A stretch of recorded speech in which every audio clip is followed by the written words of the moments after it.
This one is for all of you out there that are either desiring to be of service in the psychedelic and plant medicine space, training, apprenticing. It is a call out to humbly ask you to take your time with the process of stepping into the role of being of service. Sometimes I get people reflecting to me that, Kat, look at the state of the world. Like, people need healing. We're in crisis. We're in shadow. And all of those things are true, but it does not give us an excuse of rushing the process of stepping up to be of service in any capacity. Here's why. I view urgency as a trauma response, unless it really truly is a matter of urgency, life and death. And then we can be in that heightened state, but it rarely is. Even from the perspective that it is true that the world needs healing and there's so many people in suffering, we as people who want to be in service to that need to remember that suffering is an honor and a privilege and a rite of passage. It is not something to be fixed. And most importantly, when we step up to be of service and we do it from a place of urgency and like, I've got to do this, it is a place of trauma. It is a place of not trusting the flow of the universe. I'm going to give an illustration of when I started figuring this out many years ago. I was studying to be an ayahuasca practitioner. I was apprenticing, and I was sitting on my therapist's couch.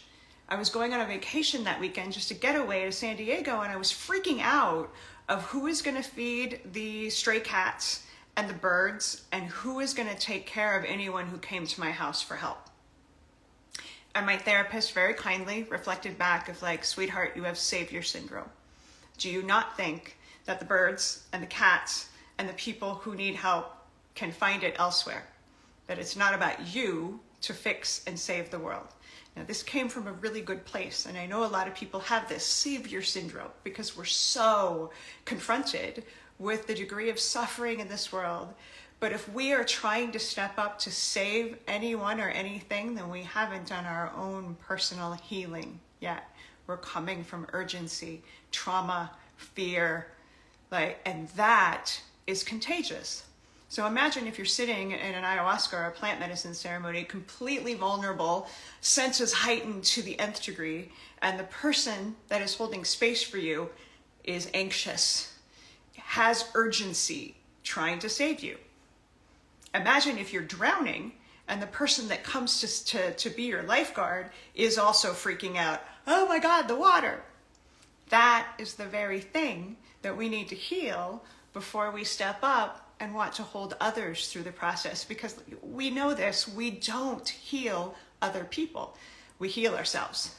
So the commitment to getting to a place, I think it's a relationship that we build as we heal with the universe that's based on trust and patience, that people who are suffering, it is their rite of passage to suffer.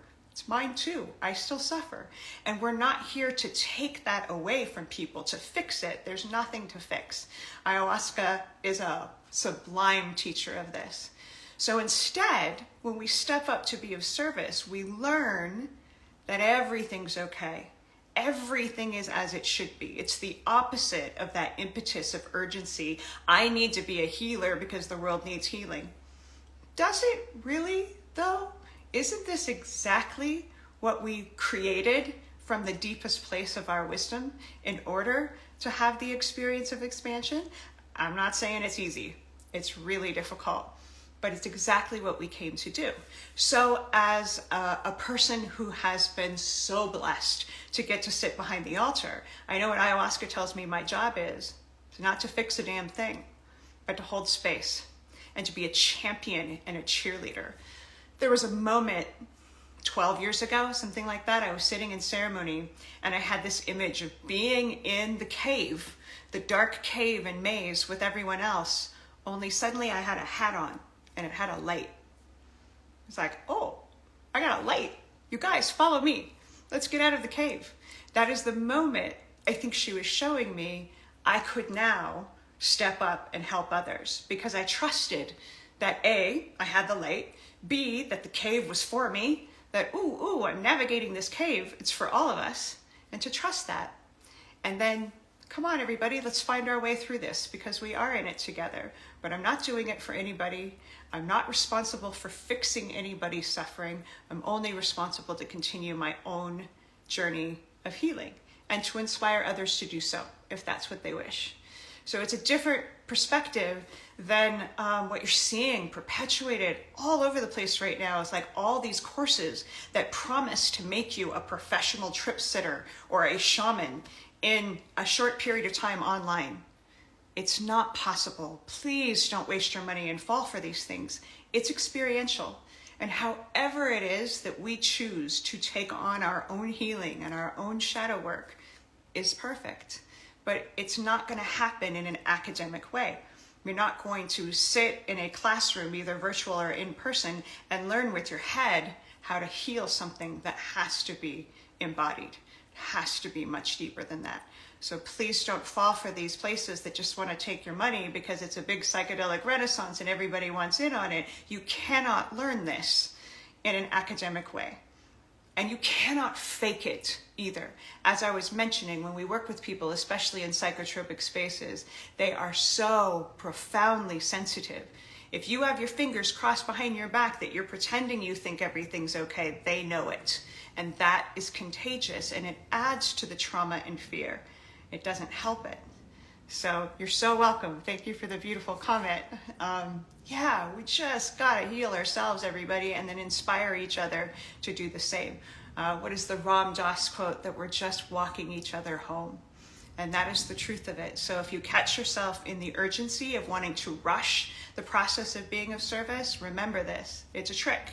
It's a trick that's coming from trauma that makes it feel as though you have to rush your own process because the world is crazy. Yeah, the world is crazy, but it's supposed to be. And everything's okay in the biggest view of things. Death is safe. We're here to suffer and go through all of this insanity. So trust that. And when it inherently really is a relationship of trust, that it's no longer something you have to mentally force, then you know you've got the hat with the light on. And you can help other people navigate this beautiful cave and maze. Thank you always for listening.